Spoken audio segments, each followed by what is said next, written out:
আজকে হলো অক্টোবরের মনে হয় 28 তারিখ। মানে এত বিভৎস গরম, মানে ছাতা মাথায় বেরোলে তো মাথা যন্ত্রণা হাড়গিস হবেই। মানে যে শীত শীত ভাব যে পড়ার কথা সেগুলো কিছুই নেই। ওয়েদার আর মানুষ কোনো পার্থক্য নেই, কখন কিরকম হয়ে যায়। স্টেশনে নেমে গেছি, এখন 2 নম্বর পার করে 1 নম্বরের দিক থেকে গিয়ে আমাকে টোটো ধরতে হবে। খুবই বিধ্বস্ত লাগছে দেখতে। তারপরে গিয়ে রেডি হব। আজকে শ্যুট আমার রয়েছে হলো কাঁচরাপাড়াতে, যেটা হলো কি একটা পার্ক আছে, ওটার সামনে থেকে আমাকে মনসাতলা যেতে হবে। আর আজকে আমার আউটডোর শ্যুট রয়েছে। আর এখানে সামনে থেকে আমাকে টোটো ধরতে হবে। এখন আবার টোটোর জন্য দাঁড়াতে হবে, একা তো নিয়ে যাবে না। এবার দাঁড় করিয়ে রেখেছে, যদি প্যাসেঞ্জার হয় তারপরে ছাড়বে। আর আজকে এমন ঘুমিয়েছি, চোখ টোক পুরো খুলে গেছে, ঘুম হয় না ঠিক মতন অনেকদিন ধরে। আর আজকে অনেকক্ষণ ঘুমিয়েছিলাম, ওর জন্য হয়তো। টোটোতে উঠে বসলাম, দেখি কখন ছাড়ে, যেহেতু একা, প্যাসেঞ্জার না হলে তো আর ছাড়বে না।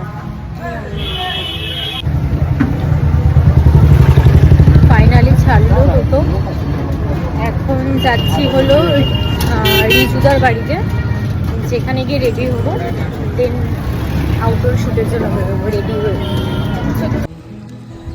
এই মনসা মন্দিরের সামনে আমাকে নামতে বলেছে রিজুদা। এখন রিজুদা আমাকে নিতে আসছে। আর বিভৎস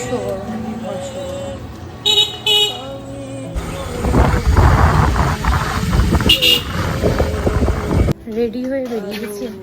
কেমন হয়ে লোকেশনে চলে এসেছি। কে এই জায়গাটায় শ্যুট হবে? এই যে দাদা, হ্যালো হ্যালো, এটা হলো দাদার বউ, ছোট্ট বউ। আমাদের ভিডিও করা কমপ্লিট। এখন আকাশটা খুবই দারুণ লাগছে। কেমন লাগছে অবশ্যই জানিও। আমাকে সাজিয়েছে, খুব সুন্দর সাজিয়েছে। আজকে ফটোগ্রাফার দাদা। আরে ভালোভাবে থাকো। হ্যাঁ হ্যালো হ্যালো, ভালো ভালো ছবি তুলেছি, দেবো না। আর এই যে হলো বৌদি, মিষ্টি বৌদি, ছোটখাটো বৌদি, খুব সুন্দর। এই যে আমি, এত সুন্দর লুকটা আজকে বৌদি করেছে, খুব সুন্দর হয়েছে।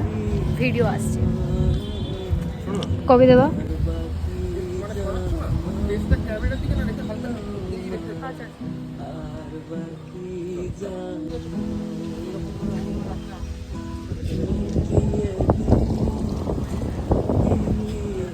এখন হচ্ছে প্যাকআপ অনেক আগে হয়ে গেছে। এখন দাদা আমাকে দিয়ে আসতে যাচ্ছে। স্টেশনেও এসে গেছি। এখন এই 6:19 ট্রেনটা ধরবো। ভাবছিলাম যে 6:19 ট্রেনটা হয়তো পাবো না, কিন্তু পেয়ে যাবো।